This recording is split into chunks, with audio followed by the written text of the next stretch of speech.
Alright folks, Kenny Smith, Total Force Holdings. Right now we're going to talk about something that I don't usually play much with just because I haven't really found one that really stands out to me yet. Punch daggers. Okay, punch daggers. This is the Sheriff of Baghdad Tactical G10 Puncher. Alright, this is made by John Shrek McPhee, former Army gentleman. And one of my very, very good friends served with him as a Green Beret, and that's not the highlight of Shrek's resume. Don't worry, I'm not going to use your banned word there. You see this, John? But let's just say he was stationed at Fort Bragg for a while, and being a Green Beret isn't the highlight of his resume. So those of you who know John know better than to use that word. I don't know him personally, but I do have friends that are friends with him, so I'll play nice. This is made out of G10. Okay, it's not very big. I'd say. Now, granted, I do have big hands, but not very big at all. All right, because it's G10, it's really, really lightweight. The sheath is Kydex, although he does do them with leather. Simple 1.5-inch belt clip. There, just clips on. And it's carried horizontally. Now, because it's G10, I don't know how well it cuts. And I'm looking right now to see if I have anything worth cutting in here close by. There we go. I don't know how well this is going to work. Alright, this is an old pre-workout jug. I am going to set it. Now, before we do this, I want y'all to see, ain't no hole on that. Alright, ain't no hole in that lid.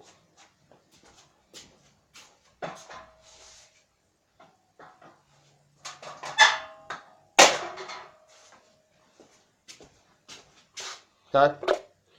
This thing ain't no joke. Got pre-workout powder on it. What's left of it. Alright. So, don't let the fact that it's not metal fool you. I mean, it just went through plastic easy enough, so I'm pretty sure it'd go through soft tissue. Now, because it is G10, you don't want to go sticking stuff all the time, and you will end up having to reform the point. And if you don't know how to reform the point on a knife, you probably don't want to learn on a knife that's hard to find. He just restocked them, but let me tell you something, these usually sell out pretty quick. I've been looking for one before I knew who he was, okay, just because I read about it in Recoil, and I wanted one. And then, lo and behold, found out one of my buddies served with him, and kind of got me the hookup. But I did pay for this. I paid full price for it, and but that's how I prefer to do reviews. Now, I have a decent little edge on here, certainly not razor sharp.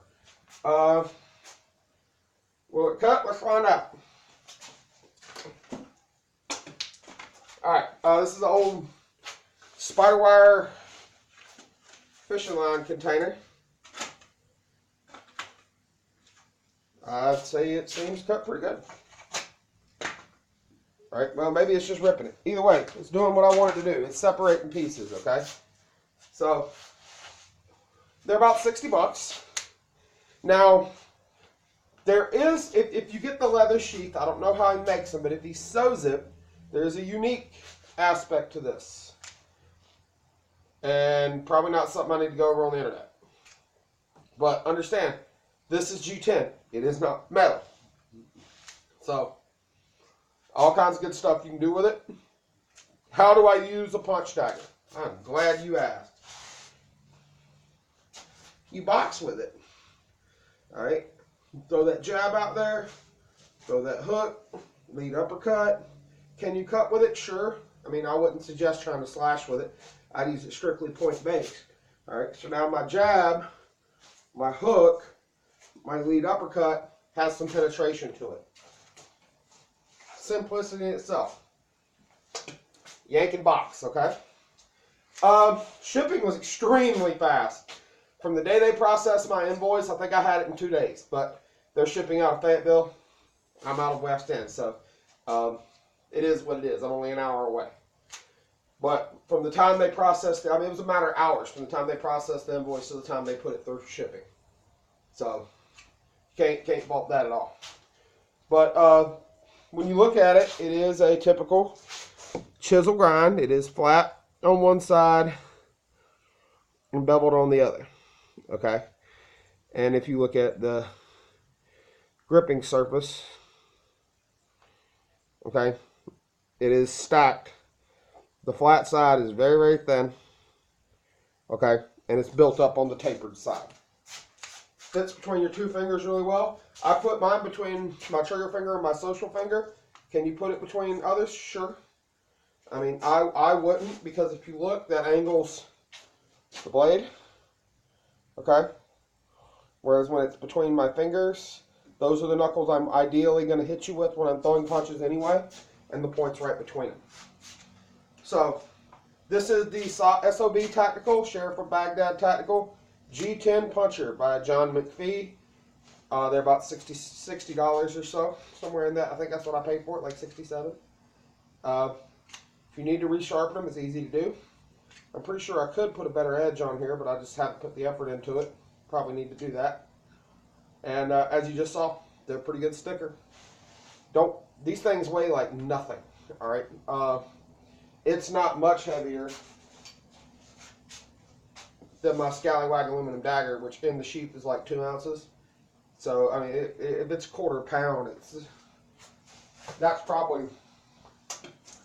saying it weighs more than it does, saying it weighs 4 ounces. I mean, it doesn't weigh very much at all. And I actually, the way I wear this is my normal leather gun belt, just a normal U-buckle with a center post. I'll buckle that before I put the tail under the loop on the belt body. That's where I wear this. And I mean, you never know. And it's just right there at center. So, great option. Good thing to have, especially if you're not someone that wants to spend a good deal of time learning how to fight with a knife normally. So again, this SOB Tactical G10 Puncher, if you're looking for a push dagger, this is probably one that you should consider. I'm not going to do too much crazy stuff with it because it is G10. I don't expect it to be able to do much destructive testing and all that. It's not its point. It's a last-ditch self-defense tool.